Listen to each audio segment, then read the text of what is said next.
as you can see, both of us in team, on our event, but mostly yena because remember he would have planned this 8 months in advance. Now, Bramsian, like, I just overheard Utina Kwago describe Lali Veki probably.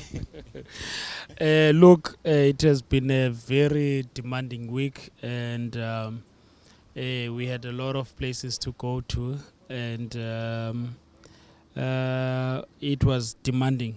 The time and the travel in between the places was quite challenging. But anyway, we are in a SUV challenge, so we had to do what we had to do. So far, I'm happy that we are at the final destination, finally resting.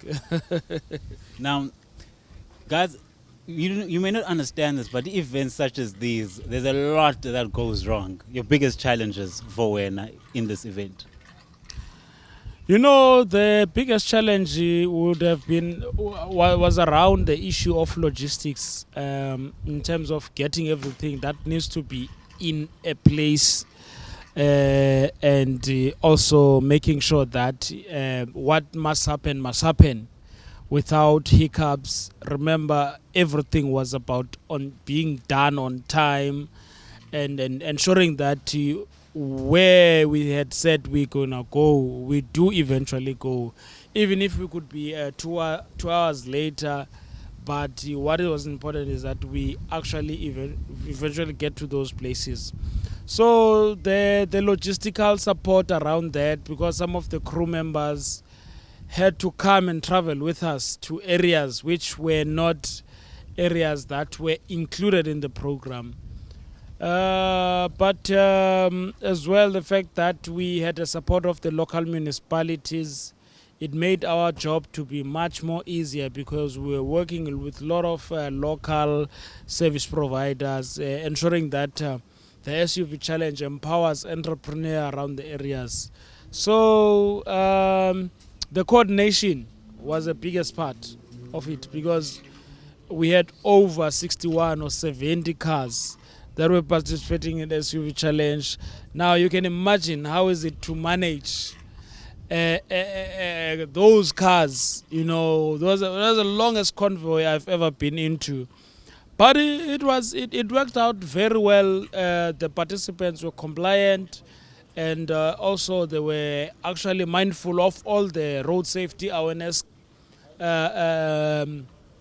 compliance issues. So I'm so excited about it. Now, just before we close it, you have to tell everyone, next year, are we going bigger and better? Of course, I cannot wait myself. I was saying, if we could do this in 2021, I don't know what's going to happen in 2022. It's going to be amazing. We can expect more partners. We can expect more celebrities.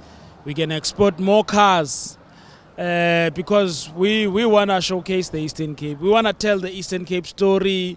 We want people to know about Eastern Cape. We want them to feel like the Eastern Cape is their home as well. So I can simply say 2022 is going to be great. I have no doubt about that.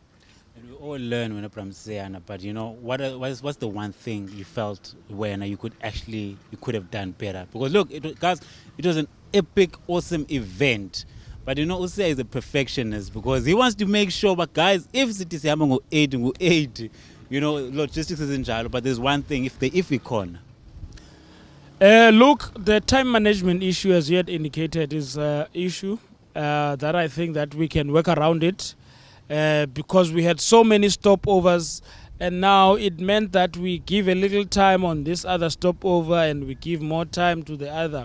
So I think that now what we need to improve on and say, if we're focusing on Mpongweni, where Mama Winnie was born, we just stick to that and make sure that we are focusing on that area, and then we move to maybe another area where we're going to have a sleepover. Otherwise, other than that, it was worth it, even though we were against the time in terms of time management. Everything went well, exceptionally well. And I can also attest to that. The hospitality, guys, was on point. So now, if anyone wants to get involved, whom do they get in touch with? Of course, we have our Twitter, Facebook, Instagram, the website as well. Those who want to participate next year, you better start now engaging us, because coming to the SUV challenge, it's now by invitation. You cannot just come and become part of the SUV challenge. And we are from tomorrow onwards, we are going to go and make sure that we are planning the date for next year. So people must be on the lookout for whatever communication we're going to have on our Instagram and Facebook page, that they can make sure that they go to those pages and follow them, so that they make sure that they become part and parcel of the next year SUV challenge. Thank you so much. You heard it from Siya Mbete, guys. Like I said earlier. Otherwise, see you next time.